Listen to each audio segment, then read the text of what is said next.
12월 마지막 주일 하나님께 주시는 말씀의 제목은 섬김 시간입니다. 하나님의 은혜로 우리가 12월 마지막 주일까지 살아오게 되었습니다. 1년의 마지막 주일을 맞이하면서 하나님 앞에서 우리의 삶의 모습들을 깨닫기를 경험하고 고백할 수 있는 시간이 되어 주옵니다. 기다리는 모든 일들이 많은 것 가운데서 참 지나갔습니다. 우선의 많은 일들을 해가면서 지나가는데 가만히 보면 끝내 같은 일들이 벌써 1년 전의 일들이라는 것이 지금 우리의 삶을 속에서 보여지는 것이죠. 참 시간이 빠르게 간다고 것이 사람들한테 단순히 있습니다만 느껴지는 그런 상황. 점점 우리가 사는 세상에 마지막을 향해 가고 있는 것을 우리가 또 느끼게 되는 것이죠. 우리는 지난 1년 살아오면서 하나님께서 우리에게 주신 은혜와 사랑이 무엇인지 다시 한번 돌아보아야 합니다. 그리고 하나님께서 우리에게 말씀하고자 하시는 그런 계획과 소리를 어떻게 내 삶의 자리에서 제대로 이루어갈 것인가를 고민하면서 배우려고 해요. 우리 예수님께서 이 땅에 오셨던 모습이 높고 높은 보좌를 버리시고 낮고 천하게 땅에 인간의 몸을 입고 오시고 죽기까지 복종하셨던 주님, 그리고 그 죽음을 통하여서 죄악과 모든 소망이 없는 자들, 죄악 가운데 살고 소망 없는 가운데 사는 자들에게 새로운 소망과 은혜를 베풀어 주셨던 그 놀라운 사랑을 잊지 말아야 합니다. 주님의 은혜와 사랑을 아는 사람들이라고 한다면 내 삶의 자리에서 어떻게 사는 것이 가장 아름다운 삶입니다. 주님은 우리에게 계속을 명령하는 게 다른 사람들을 섬기고 우리가 가지고 있는 은사와 달란트를 가지고 헌신하는 명령을 끊임없이 하고 있습니다. 왜냐하면 우리는 공동체로 살아가면서 공동체를 함께 돕고 세우고, 그래서 그 교회가 간다면 세워진 교회들이 점점 세상에 흩어지는 교회가 되어지기를 원하시기 때문입니다. 우리 주님이 오셨던 목적이 마태복음 20장 28절 말씀에 이렇게 이야기를 합니다. 인자가 오는 것은 섬김을 받으려 함이 아니라 오히려 섬기려 하고 자기 목숨을 많은 사람의 배송물로 주려 합니다. 주님이 많은 사람들의 배송물이 되기를 원하셨고, 그래서 죽기까지 걱정하십니다. 그리고 그분은 하늘 보좌를 가지신 분이시고 바로 하나님이신 그분께서 이 땅에 불림하기 위해서 오신 것이 아니라 섬기기 위해서 오셨다 하는 겁니다. 오늘 우리는 한 해를 마무리하면서 내년 1년 동안 또 사역을 이끌고 운영하는 시간을 갖습니다. 교회가 사람이 많다고 일꾼이 많은 것은 아닙니다. 교회가 참 일꾼을 세우려고 하면 어떤 사람을 어떤 자리에 어떤 식으로 일이 세워져야 할 것입니까? 고민이 참 많습니다. 그래서 연말을 만들면 머리 나쁜 머리를 돌려야 되고 또 생각해 기도하면서 하는 일만 해야 되고 하다 보니까 머리도 빠지고 머리도 씌어지고 그런 거죠. 이게 현실입니다. 그런데 그럼에도 불구하고 이렇게 사람을 세운다는 게 너무나 중요한 일이기 때문에 이 연말이 굉장히 중요한 시간입니다. 각 부서들마다 여러 가지 어려움들이 많죠. 많은 힘든 일들이 있습니다. 주소할 것은 많은데 일꾼이 부족하다고 안타까운 일들입니다. 저는 여러분들과 동일하게 기도해야 될 제목은 하나님 주소할 일꾼을 붙여 주옵소서, 보내 주옵소서, 세워 주옵소서. 그 기도가 우리의 기도 가운데 있어야 합니다. 그래야 주님의 기쁨 되는 역사 가운데 달려갈 수 있기 때문이죠. 오늘 본문은 바로 그 부분을 우리에게 다시 한번 경각시켜주고 있습니다. 그리고 오늘 본문에 중요한 포인트는 4절에 있습니다. 4절 말씀을 같이 한번 들려보겠는데요. 풍세를 살펴보는 자는 가정하지 못할 것이요 구름만 바라보는 자는 거두지 못하리라. 풍세를 살펴보는 자는 가정하지 못할 것이요 구름만 바라보는 자는 거두지 못하리라. 이게 도대체 무슨 말일까요? 3절에서 구름에 비가 가득하면 땅이 쏟아지며 나무가 나무가 한꺼번에 쓰러지면 그 쓰러지는 것에 그늘 있으리라. 3절의 말씀은 일반적으로 우리가 알 수 있는 겁니다. 일반적으로 우리가 판단할 수 있는 원인과 결과가 나타나는 상황입니다. 바람이 불구나, 구름이 오구나, 바람이 불면 무엇을 조심해야 되고 어떻게 길을 가야 되고 구름이 오면 비가 올 때는 무엇을 준비해야 한다 하는 일반적인 원인과 결과를 아는 것에 대한 이야기입니다. 그래서 나무가 쓰러졌다라는 것은 바람 때문에든지 여러 가지 상황들 때문에 쓰러진 부분들이니까 이것이 우리에게 보여주는 경고와 여러 가지 깨닫게 하는 것들이 있고 삶의 지혜 속에서 어떻게 붙잡아야 될 것인가를 이런 일반적으로 알게 한 내용들입니다. 그런데 기본적으로 우리가 알고 또 느끼고 깨닫는 것들일지라도 사전에는 다르게 말합니다. 사전에는 전혀 다른 부분을 가지고 이야기하듯이 이야기합니다. 사람들은 자기의 경험 따라서 아는 것 따라서 자기의 기준에 따라서 행동합니다.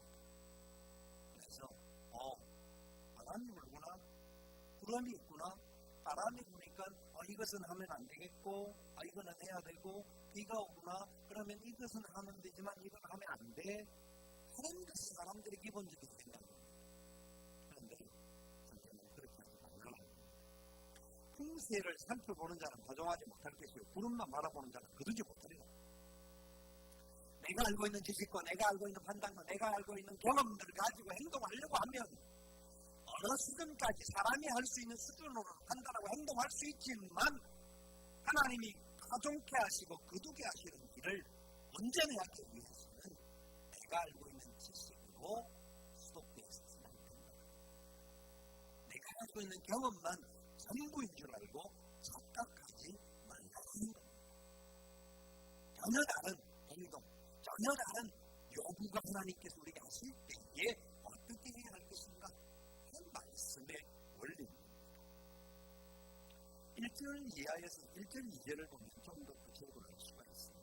1절 2절은 이렇게 이야기합니다. 너는 내 떡을 물 위에 던져라.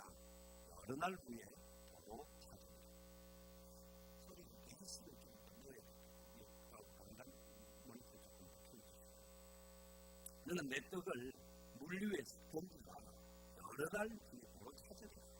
7에게나 8에게나 나누는 중에서 무슨 재앙이 땅에 임하는지 내가 알지 못합니다. 그리고 1절 말씀을 보면 이해가 됩니까? 떡을 물 위에 던지라고 합니다. 떡을 물 위에 던지라. 무슨 말입니까? 그런데 뒤에는 뭐라고 말합니까? 여러 날 후에 어떻게 된다고요? 도로 찾으리라. 자, 떡을 물 위에 던진다는 게 무슨 말이에요? 떡을 물 위에 던져보셨나요?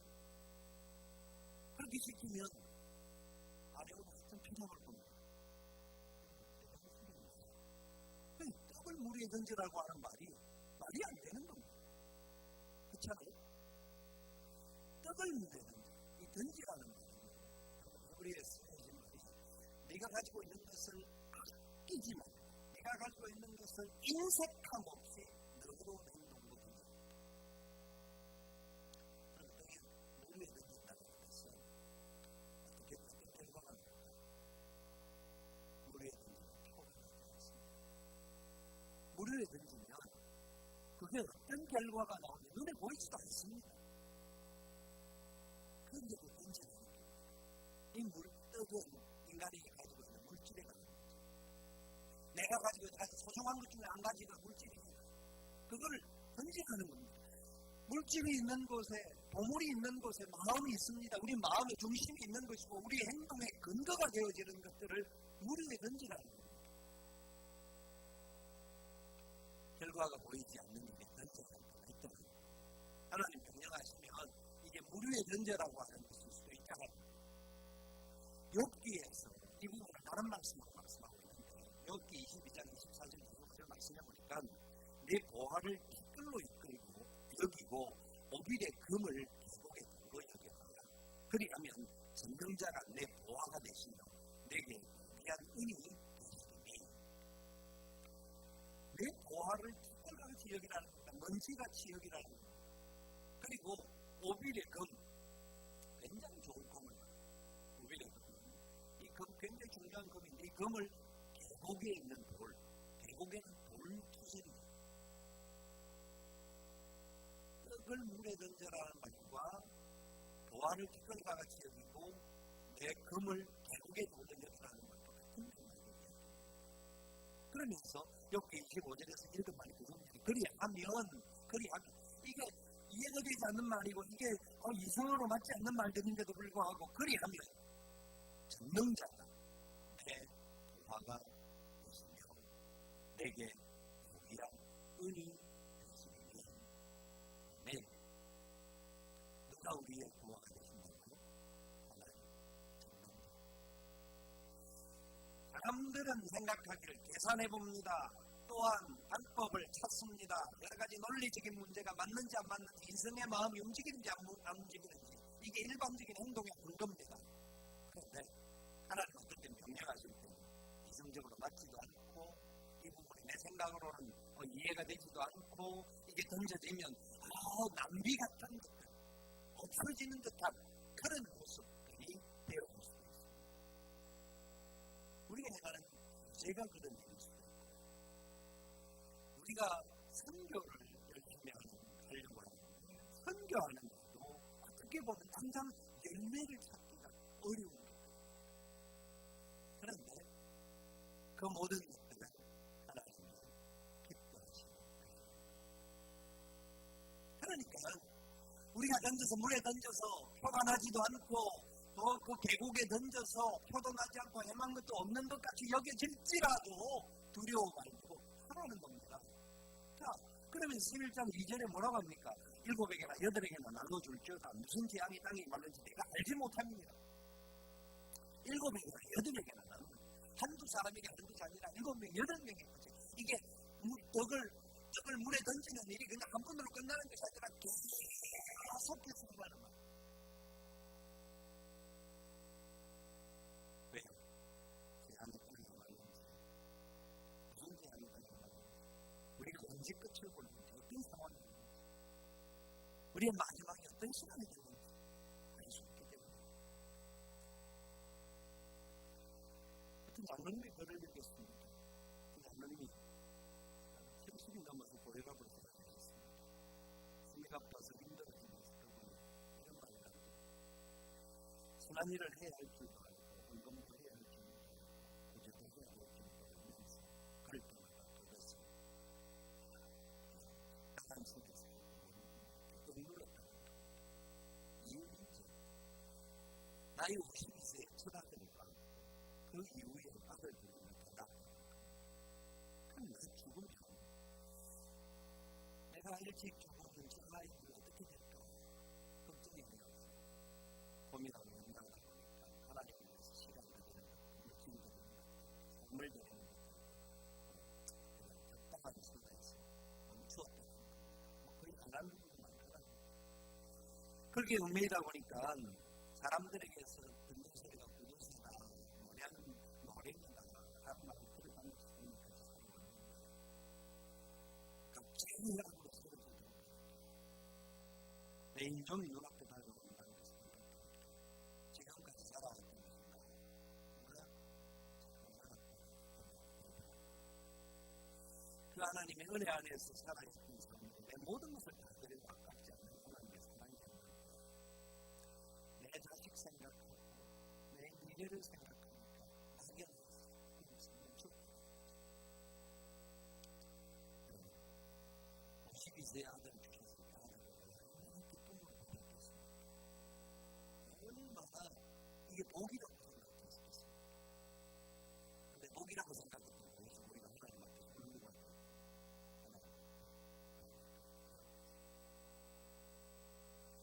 하나님이 51세에 주셨던 우리가 살던 것 살 때 주신 그 아들 하나님이 책임져 주신 것 그 믿음이 있어요. 그렇게 하지 못하고 그냥 내 계산으로 바람이 오는가 구름이 오는가 이래서 해야 되겠구나 알아야 되겠구나 사람이 할 수 있는 방법으로는 최선일 줄 몰라도 하나님의 계획과 방법을 자기의 계획으로 옮겼다는 겁니다. 오늘 본문 전도서 11장 5절 6절 말씀했으면 한 번 더 이 부분을 이야기를 합니다. 우리 같이 한번 읽어볼까요? 바람의 길이 어떠함과 아이 벤자의 폐에서 그가 어떻게 자라는지 내가 알지 못한 것 같이 만사를 성취하시는 하나님의 일을 내가 알지 못하느니라. 너는 아침에 씨를 뿌리고 저녁에도 손을 놓지 말라. 이것이 잘 될는지 저것이 잘 될는지 혹 둘이 다 잘 될는지 알지 못함이니라. 아멘. 우리가 하나님의 계획을 어떻게 다 알 수 있겠습니까? 그리고 우리가 알고 있는 지식이라는 게 얼마나 제한되는지 진짜 알아야 된다는 거예요. 바람이 어떻게 부는지를 우리가 알 수가 있나요? 바람의 길이 어떤 길인지 그냥 과학적으로 어느 정도 요새는 설명을 합니다만 그 근본적인 원인들을 알 수가 없어요. 뿐만 아니라 아이가 잉태되어지는데 폐에서 자라면서 이 아이의 몸에서 엄마 안에 있는 아이가 뼈가 또 자라고 몸이 자라는 것들을 어떻게 설명이 가능하니? 그런 것들에 대해서 하나님이 함께 하시면 이해할 수 없는 일이라는 겁니다. 하나님이 하시는 일은 우리의 생각과 계획과 방법과 달라서 너무나 놀랍고 엄청나다라는 것을 왜 모르느냐 이겁니다. 그러면서 왜 네 계획대로 네 방법대로만 살려고 하느냐. 내 시간, 내 것, 나.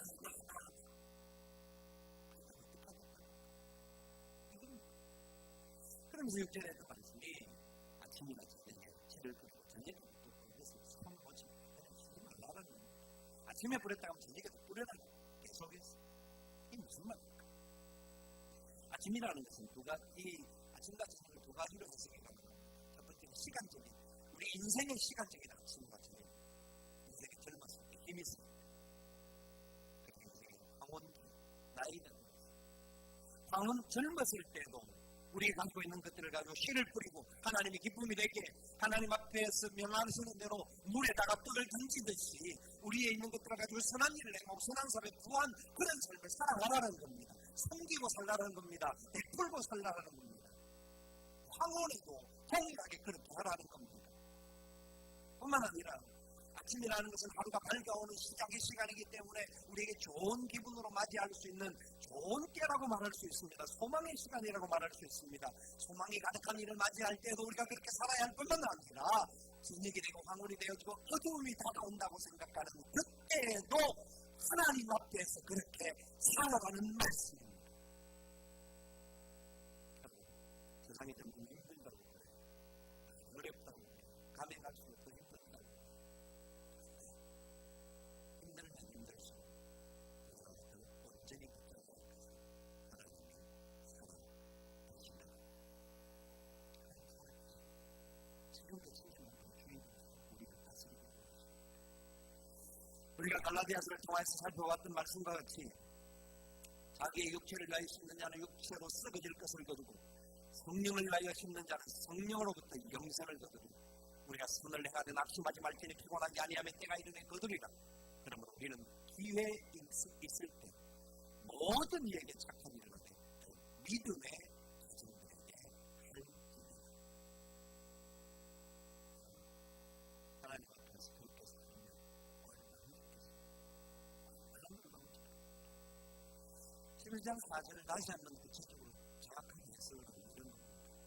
11장 4절은 하나님의 은혜를 나누고 살아가야 하는 힘쓰는 기원, 자기가 가지고 있는 것까지 지금 현재의 순간에 하나님 명령하신다고 생각하면 절대 순종하며 살아가는 겁니다. 지금 우리는 완벽한 상황을 기다리지만 전도서 11장 4절을 영어 성경에서 이렇게 번역하고 있습니다. 완벽한 상황을 기다리면 아무것도 할 수 없다. 컴퓨터나 핸드폰 같은 게 다음에 좋은 기종 나오고 살 거야. 다음에 좋은 거 나오고 살 거야. 그런 있습니다. 그냥 항상 좋은 게 나와요. 다음 하다가 아끼다가 못 된다. 그렇기 때문에 내게 있는 걸 가지고 이렇게 잘 활용하고 잘 써야 되겠습니다. 한마디로 그냥 이렇습니다. 종들은 핑계를 대지 않습니다. 하나님 말씀 앞에 붙들리는 종들은 하나님의 뜻 가운데 순종하는 자들은 하나님 앞에서 실천합니다. 이걸 미루구나. 환경이 더 나아지길 기다리지 않습니다. 언젠가는 되겠지. 상황이 나아지면 그때 가서 하겠습니다. 지금 너무 부족하니까 시간이 되면 내가 잘 준비되면 하겠습니다. 굉장히 좋은 말 같지만 하나님 앞에서 얼마나 어려운 모습을 보여줍니다. 하나님이 지금 성경편을 찾고 있습니다. 지금 하나님의 영광을 위해서 순종할 자를 찾고 있습니다. 섬기는 삶에 있어서 하나님의 일을 감당하는 게 얼마나 중요해요. 우리가 교회 일을 감당하고 교회 사역을 감당한다는 게 참 어렵고 힘든 경우도 많습니다. 그래서 사람들이 어떤 때는 자기 힘으로 하다가 지쳐서 넘어지고 또 막 그 갈등을 일으키는 그런 경향이 있습니다. 그런데 성경에 보니까 하나님께서 예수님께서 가장 칭찬하는 사건, 아주 엄청나게 칭찬한 여인의 이야기를 마태복음 26장에 등장한 그 여인에게 이렇게 칭찬을 하십니다.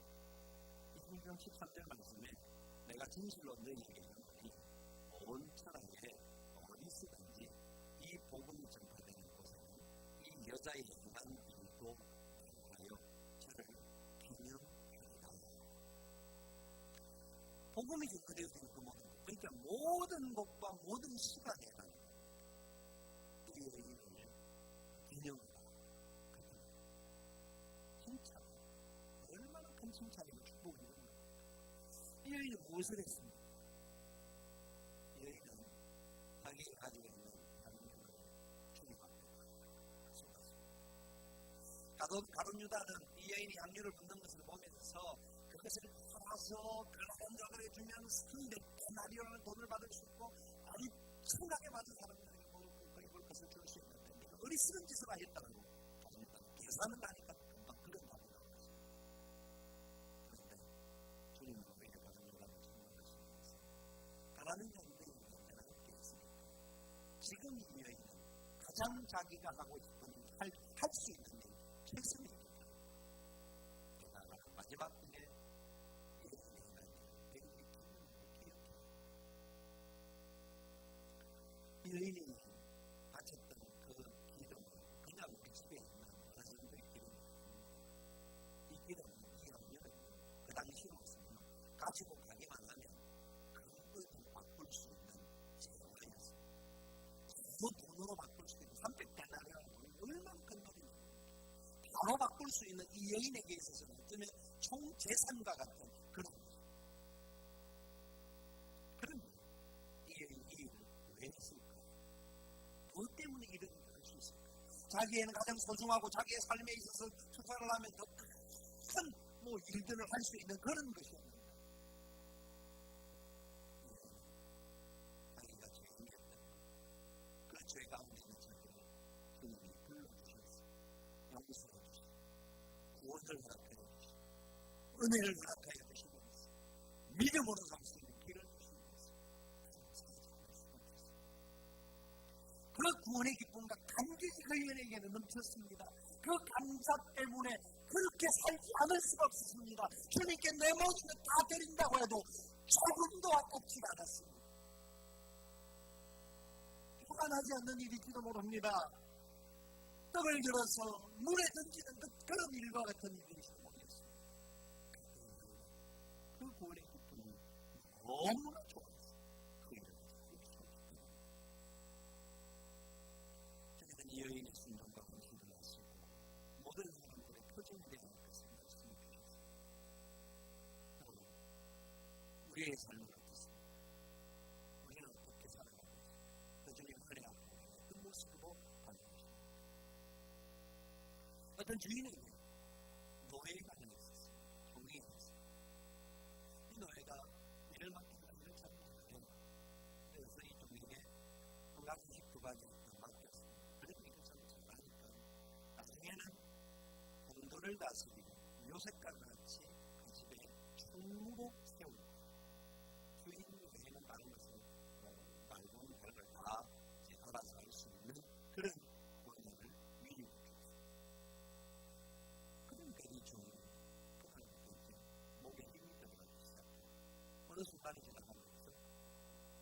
잘났어 그런 줄 알고 착각하면서 동료를 부리고 뿐만 아니라 주인이 어떤 일을 이것 좀 해 라고 주면 사람은 내가 이 정도 일을 해야 되겠습니까? 그런 수준까지 가요. 이게 어떤 신분인지 모르겠죠.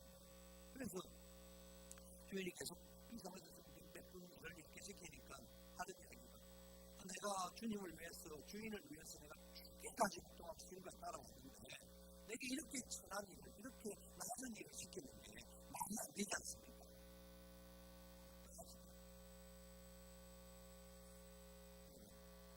그런 주인이 우리에게 있다면 우리는 어떻게 하겠습니까? 노예를 부려볼 수 있는 가지고 감히 노예가 어떻게 해야 되는지 제가 모르니까 제가 또 마음이 착하신 분들이니까 그래도 고생 많다 이렇게 하시겠다. 제가 노예는 일 잘했다고 칭찬받는 것보다 더 중요한 것은 그 생명을 살려주시는 주인이라고 그 주인은 이 노예의 생명의 특권입니다. 할 수도 있습니다. 높은 지위에서 하루아침에 내려올 수도 있습니다. 우리가 불행한 마음, 내려치든지 쫓아내든지 아니면 뭐 어떻게 했든지 그렇게 해서 혹시 이 모습이 좋아해서 그런 모습은 아닙니까?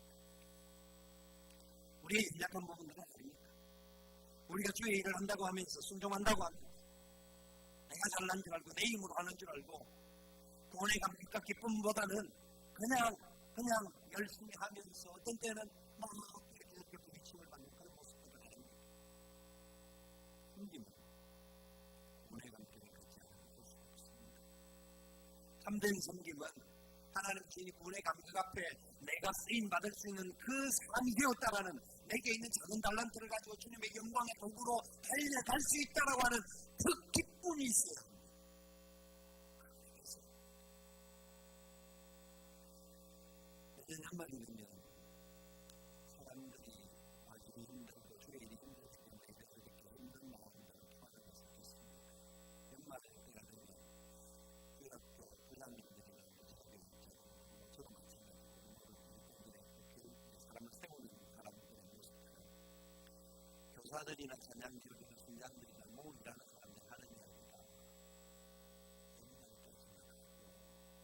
연말까지 내년에 쉬었으면 좋겠다. 난 내용들 중에서 오늘 마지막으로 있습니다.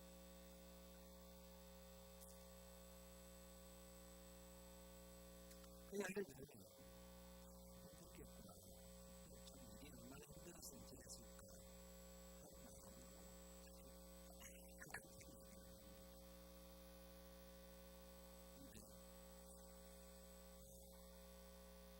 그만두는 사람들이 다음에 하겠다고 말했고 다음에 다시 그냥 차지하는 것이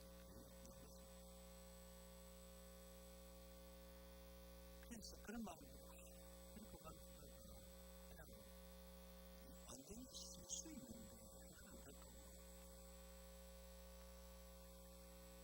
진짜 시간을 베풀 가서 수업이 가르쳐 드렸잖아요.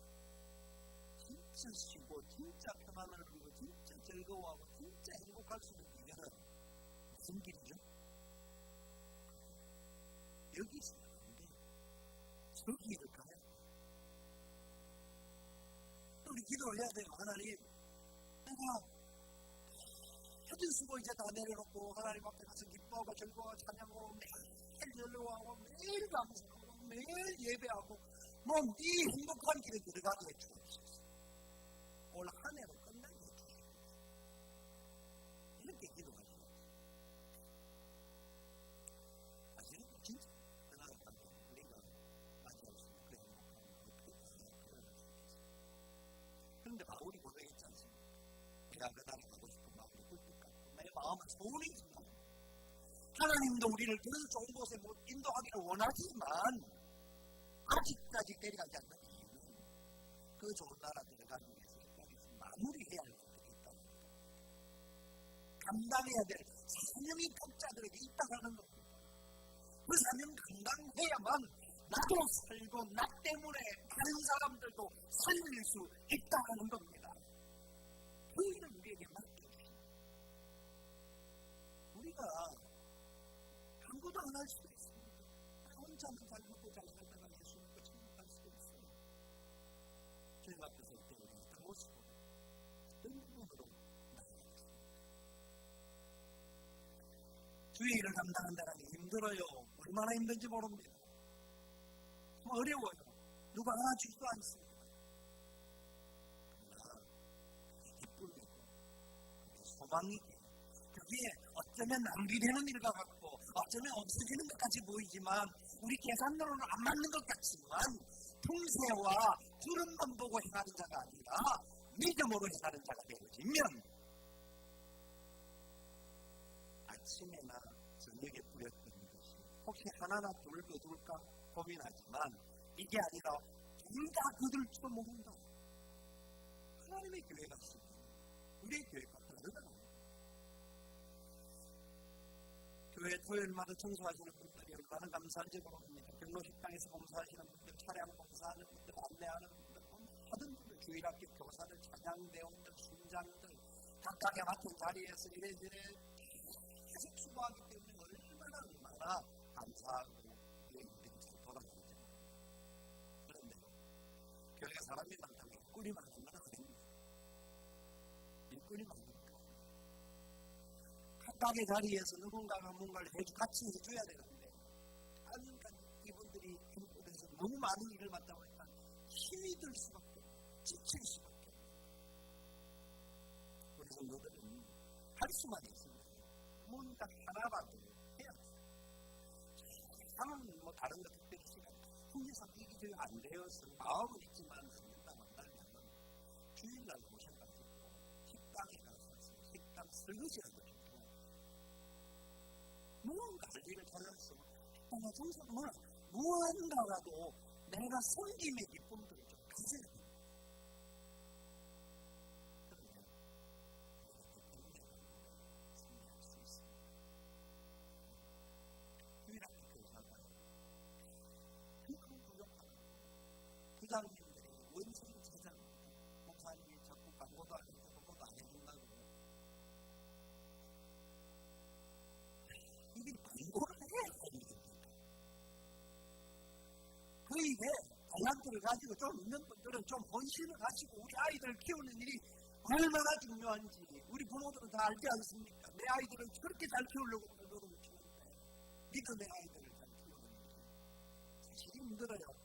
교사로서 사명을 지키려고 하면 시간, 물질, 그리고 내 어떤 달란트, 내 어떤 여러 가지 부분들을 공개하면서 아이들의 모범이 되어지는 그런 부분이 필요하기 때문에 힘들고 어려워요. 또 하다가 보면 또 지칠 때도 와요. 낙수하지 포기하지 않으면 때가 이르면 거두게 될 줄 믿습니다.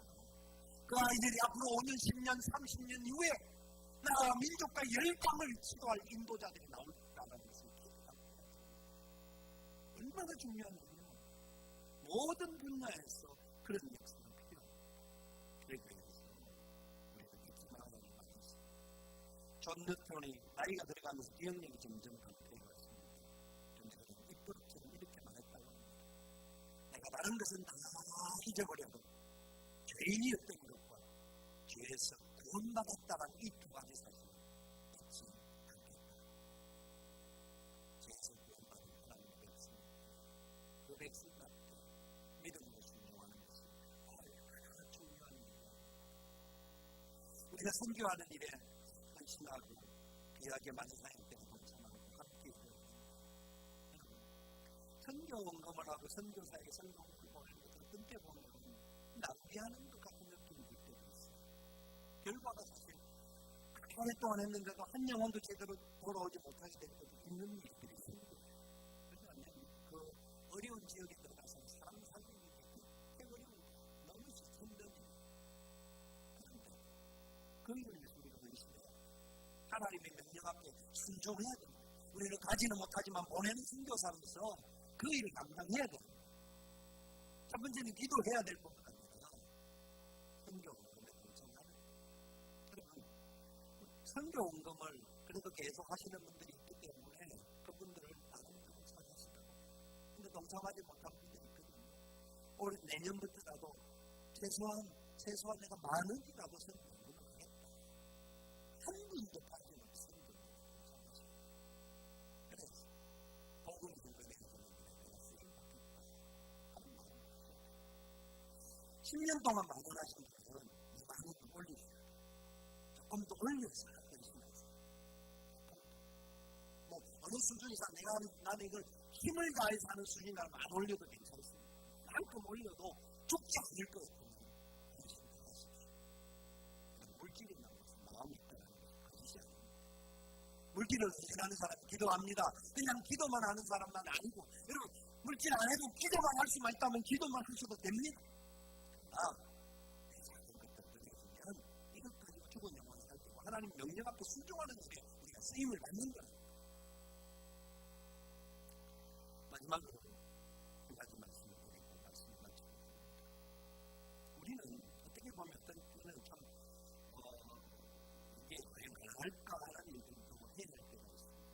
그게 우리가 생각하는 분리개척입니다. 지금 분리개척하는 교회가 한국에 그렇게 많지는 않습니다. 우리 교회가 다른 교회보다 더 크기 때문에 더 많기 때문에 분리개척하는 것은 아닙니다. 분리개척은 우리의 목회에 우리 교회의 방향이었습니다. 처음에 교생 사역을 시작하면서 외쳤던 이야기가 있습니다. 성도가 성도를 낳고 목장이 목장을 낳고 그 다음 뭐죠? 교회가 교회를 낳습니다. 교회를 낳는 일이 사실 쉬운 일은 아닙니다. 그럼에도 불구하고 오랫동안 준비하고 고민하고 기도하고 진행하다가 아직은 하고 지나고 또 그래야 앞으로 계속해야 될 일입니다. 그런 이루어서는 안 됩니다. 그래서 우리가 뭐 재정이 넘치고 뭐 사람이 넘쳐서 불개척을 해요. 그러니까 이 불개척이 교회가 교회를 낳는 건강한 교회가 되어지고 우리가 자꾸 이런 부분에 베풀고 나눌 때 하나님의 은혜가 우리 가운데 더 넘쳐날 것을 믿기 때문에 그렇습니다. 어느 교회에서 목사님 오랫동안 사역을 하고 개척하고 나간다고 하니까 교회가 결정해서 재정 지원을 하게 됐다고 재정 지원을 하게 됐는데 이 목사님 나가면서 약속을 하게 담임 목사님께서 요청을 했습니다. 그 교회가 5,000명 이상 모이는 거예요. 여기 목사님 오늘은 지원해 주셔서 너무나 고맙고 감사합니다.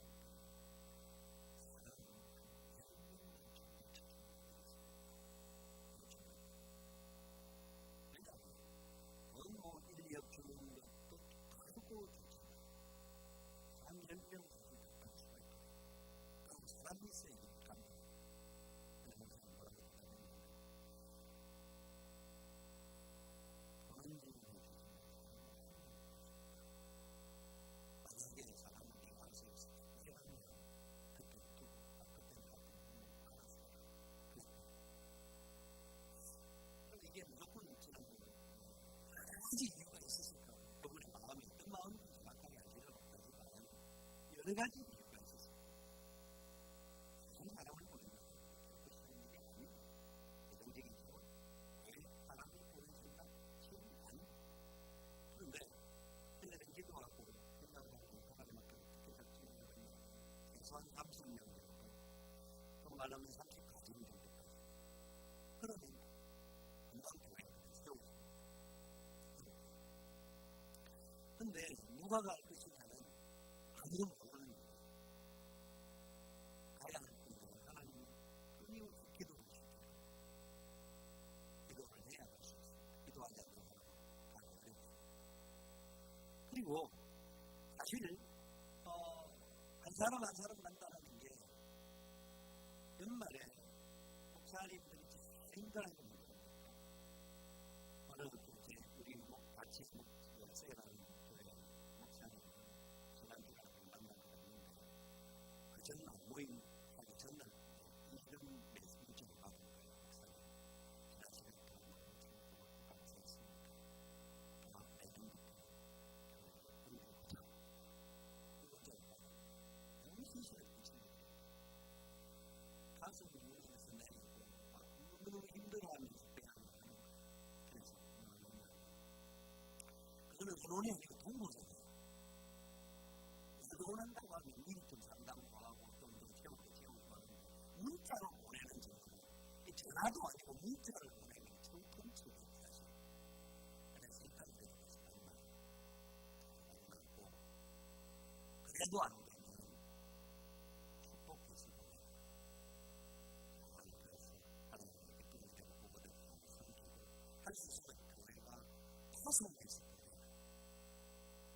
의미가 없는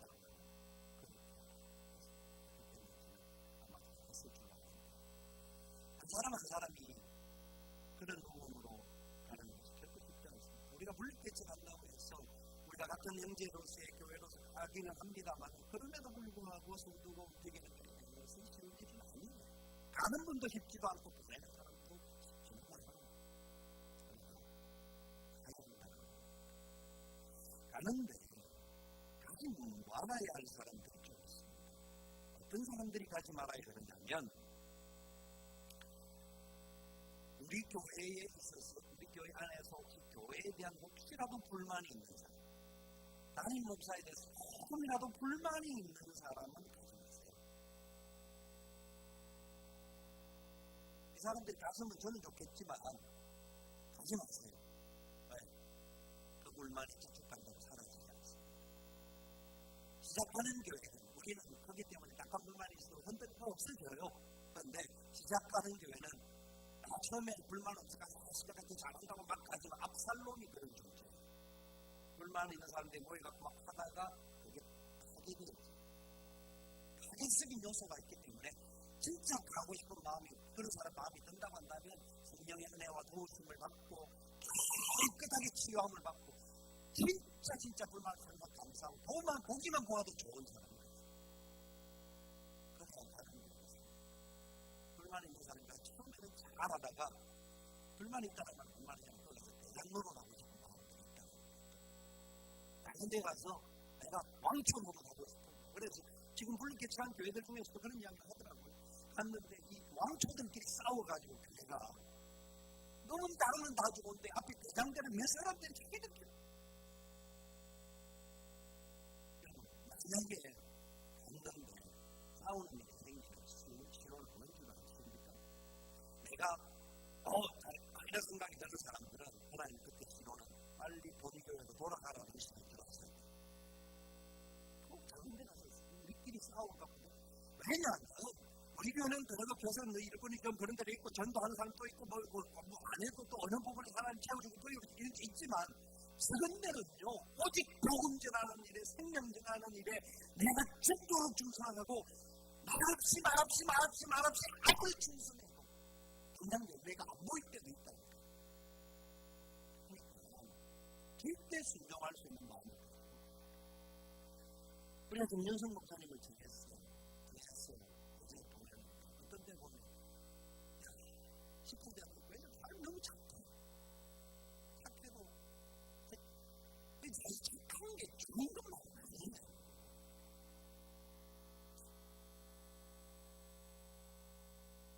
그러니까 목사님 착하다고 했으니까 내가 가지고 도와줘야지. 이건 돕는 게 아니라니까. 내가 돕는다? 착각하지 마십시오.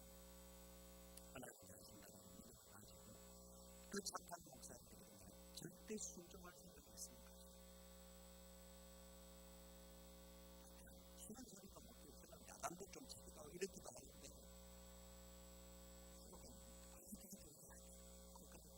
병들지도 모른다니까요. 별난 사람이 가면 별난 사람이 그냥 남아있고